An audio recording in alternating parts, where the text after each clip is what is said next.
Hello there, and welcome to Reach for Power, where we will take a closer look at the power itself and at the strategies to build it.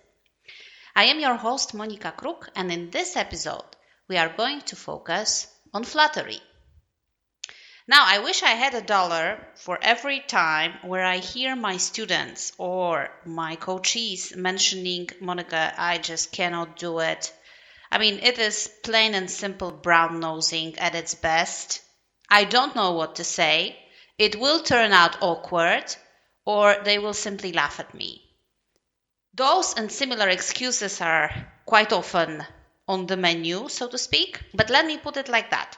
Surprisingly enough, the risk for the person using this particular strategy is actually minimal. Why? Because we as humans have one universal favorite topic of discussion, or any conversation for that matter, and that is ourselves. Why? Because of ego. We want to have that self-confidence boost. We love to build our self-respect. We want to see that esteem coming from other people, which helps us to think better about ourselves. In other words, we really want to get noticed. We want somebody to pay attention to us, to actually appreciate what we have to say or what we manage to achieve.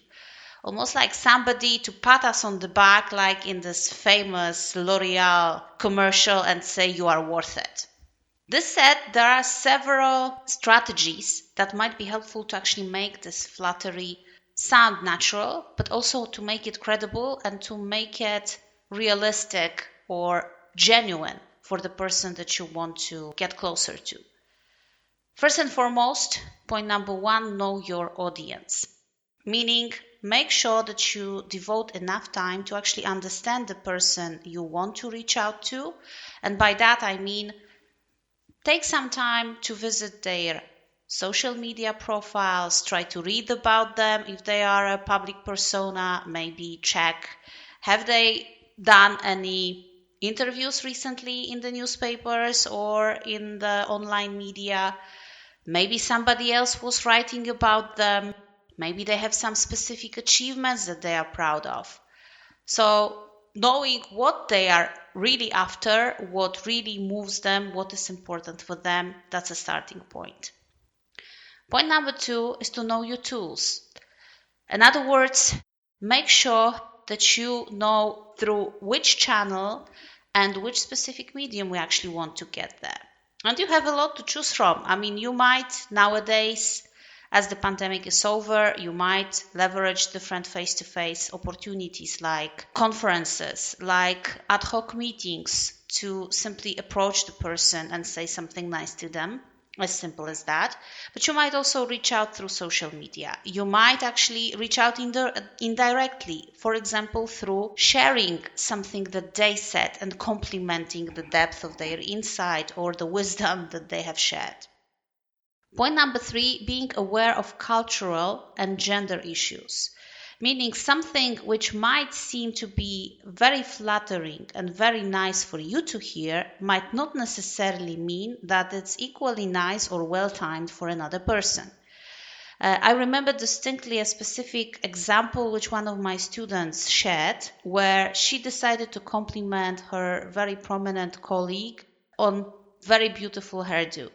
As it happens, at that particular point, colleague was extremely self-aware about her appearances and actually took it really hard when that not well-timed compliment was issued, so to speak. What is also important is to be specific, meaning not to make it a cookie cutter approach, meaning we say the same nice stuff to every single person that we meet. Why? Because, people go, especially in high places, those in power are used to hearing nice things on a regular basis. And if you are just one more person who says you sing beautifully to a famous opera singer, or you look beautiful to a famous model, or your writings are really inspiring to the published author, honestly, that does not sound either very well planned or very genuine or extremely credible. Anyone could have said that, anyone could have mentioned that, but If you come with specific examples, which obviously took you some time and some attention being put on the specific person to actually enrich your compliment, that's a completely different story. Let's take the 3 examples that I gave. If you come back to the opera singer and say, your performance in Traviata was absolutely astounding. The way how you portrayed Violetta's emotions really made me cry. I think you can easily see the difference. It is clear that, first of all, I was attending that particular performance. Secondly, I paid attention to that particular opera singer. And obviously, I have some comparison. And that combined with the fact that I devoted my time to actually be there on this performance and to notice the artistry in terms of the delivery already speaks volumes. All those principles which we talked about just a moment ago, about noticing people, about making themselves feel better, about boosting their egos, are actually met. The second example of model also can be turned from this cookie cutter approach into something more meaningful. For example, you can turn around and say, during this specific runway show, you looked absolutely stunning in the Vera Wang dress. I think the color of your eyes played really nicely with the color of the dress, and I also really appreciate the way how you presented the outfit. You see, this demonstrates that we really focused on this person, that this person really made us stop and think, made us reconsider something, made us pay attention. And this is actually the key difference between a generic compliment, which might not land well, as I mentioned, and something which might really strike a deep vibe in the person that you want to impress. In other words, the key word here is to make it tailor-made, to make it very specific about this person and unique, meaning it will not apply to anybody else. The most surprising element, I think, about flattery, and the one, again, looping back to the argument that I often hear from my coaches, is that this is effectively brown-nosing. I say not necessarily. Why? Because you can make it sincere. You can make it genuine. And the way to do that is actually very simple. I am a firm believer that in every single person, even the ones which are not our favorite type of people, there is at least one thing for which we can appreciate that particular person. Meaning we are, in awe of their particular skill, particular characteristic, particular attribute, you name it. And if you are able to choose that one element and compliment this person on that element, then first of all, it's not fake anymore, because you are talking about something that you sincerely admire. Secondly, the person will hear the credibility in your voice and credibility in your communication. And last but not least, if you manage to actually pinpoint the element which is also important to them, will definitely resonate. You will be remembered. And at the end of the day, this is one of the reasons why we use flattery in terms of power building techniques.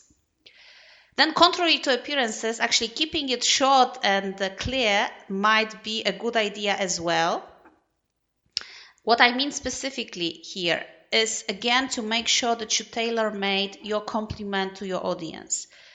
If your audience is a recognized intellectual who really wants to hear the sound of their own voice, but on the other hand also will appreciate somebody who is able to put different elements into the compliment, then by all means make it more elaborate. But if you are dealing with somebody who is more to the point, who is more direct in their communication, then adopt to the ways how they are used to talking and communicating and making it relevant for that specific audience. In other words, to recap the key elements from practical point of view, how to make flattery something which might help you to build closer relationships with people in power or the people that you want to get closer to, is to know your audience, to know your tools and channels through which you might reach out, being aware of cultural and gender issues, being specific, meaning keeping it tailor-made, making sure that you actually leverage option to make it sincere, and if need be, keep it short and sweet. And two very specific examples how to do that from very practical point of view. Just a few options I'm throwing at you. Please listen and pick the one that seems to resonate with your specific situation or the person that you want to approach. First, easiest, simplest, and most basic one, follow the person on social media and interact. For example, comment their posts, like their posts, send some sort of praise. Element number 2, share their work. For example, copy their post and add some complimentary comment to that specific post. Example number 3, share congratulatory note. It might be, for example, in office setting when somebody just delivered a presentation or delivered a difficult project, any of that sort, you simply write a short note via email saying, so and so, I really like the way how you delivered today's presentation. The audience was super engaged. You made the topic really interesting, and I really enjoyed the insights that you shared on ABC. So meeting also our tailor-made point that we discussed earlier today. In other words, just go out and give it a try. Your Power Coach challenge would be choose one person for this week to actually try that particular strategy.